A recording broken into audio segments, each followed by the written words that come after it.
Retomamos la información en el Ecuador porque la Corte Constitucional notificó este 23 de enero del 2024 su dictamen sobre el Tratado de Cooperación Militar Marítima entre Estados Unidos y Ecuador y determinó que no es necesario que se tramite en la Asamblea Nacional.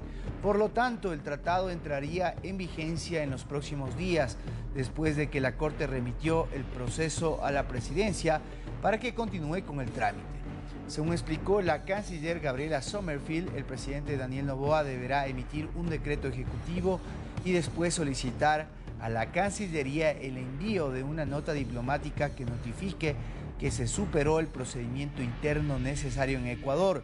El vicecanciller Carlos Larrea Dávila explicó que Estados Unidos también debe procesar el tratado de acuerdo con su legislación y deberá notificar a Ecuador si el procedimiento interno se superó. El uno es de cooperación en aire, el otro es de cooperación en mar. Justamente son acuerdos de interdicción para hechos blancos delictivos en aire y en mar. Y esos son los que han pasado por la Corte. ¿Cómo se los va a implementar? Primero sí se los ha hablado. Se los habló dentro de la reunión que ustedes vieron las imágenes. Se les informó, porque ya teníamos conocimiento, que iban a, cuál era el resultado de la Corte. Fue una buena noticia, se congratularon. Y justamente esta semana están la comitiva de 15 personas reuniéndose con cada una de las instituciones y los ministerios que tienen que ver con temas de seguridad en el Ecuador, que tienen que ver con temas de justicia, asamblea, fiscalía, para poder empezar a implementar los acuerdos. Bien, saludo a continuación al doctor Ismael Quintana, constitucionalista, con quien vamos a hablar sobre la pertinencia de lo que va a pasar de aquí en adelante con el apoyo brindado por los Estados Unidos. Ismael, gracias por este tiempo con Latinoamérica. Buenas noches, te saluda César García. Hola César, buenas noches, un abrazo para usted y por supuesto un saludo para quienes nos están mirando y escuchando. Bien, Ismael, primero, para que esto no constituya una transgresión a lo que establece la Constitución, el presidente Daniel Noboa lo remitió a la Corte Constitucional. ¿Por qué motivo y cómo se interpreta lo dicho por la Corte?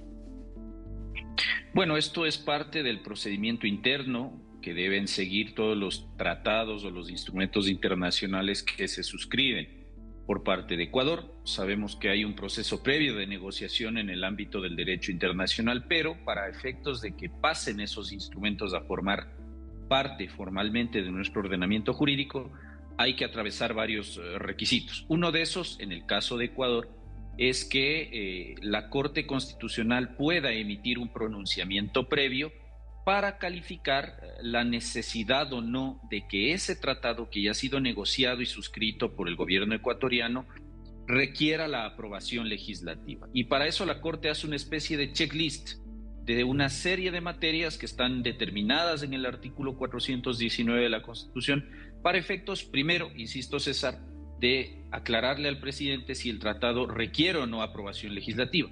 ¿Por qué razón?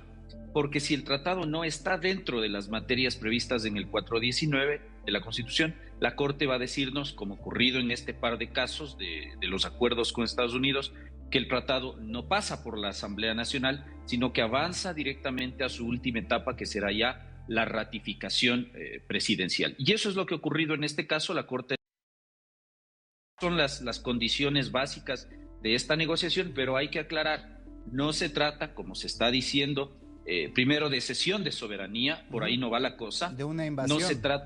No se trata de invasión militar estadounidense a territorio extranjero, no se trata del establecimiento de bases militares extranjeras, sino sencillamente de un par de instrumentos de entendimiento entre ambas naciones para que nosotros podamos recibir esta tan reclamada cooperación en el ámbito internacional para el combate de esta clase de delitos. Ismael, una breve pregunta final. ¿Cuál es el tiempo? ¿Hay una temporalidad establecida en este marco para este tipo de acuerdo? No, en este caso no hay un tiempo determinado, no se pone un límite temporal. Esto quedará entonces a merced ya de la voluntad política de los gobiernos de turno que vengan de aquí a futuro en ambos casos. Fundamentalmente en el caso de Ecuador, que tenemos digamos, la política pública internacional tan volátil y que depende también del pensamiento y la ideología de cada gobernante. La idea sería entonces que esto pueda fomentar una serie de actividades a largo plazo, porque sin duda alguna, César, este problema no se va a resolver en 30, 60 o 90 días. Es un asunto que requiere medidas estructurales, y yo sí me congratulo que la Corte Constitucional haya tenido, al menos por mayoría de votos, la sensibilidad de dar paso a que estos instrumentos puedan hacerse una realidad ya en Ecuador y empecemos a ver mejoras en un problema que creo que nos preocupa a todos, que es el tema de la delincuencia y de la inseguridad. Totalmente. Ismael Quintana, constitucionalista, muy agradecido por este espacio con DNews. Buenas noches. Un abrazo, buenas noches.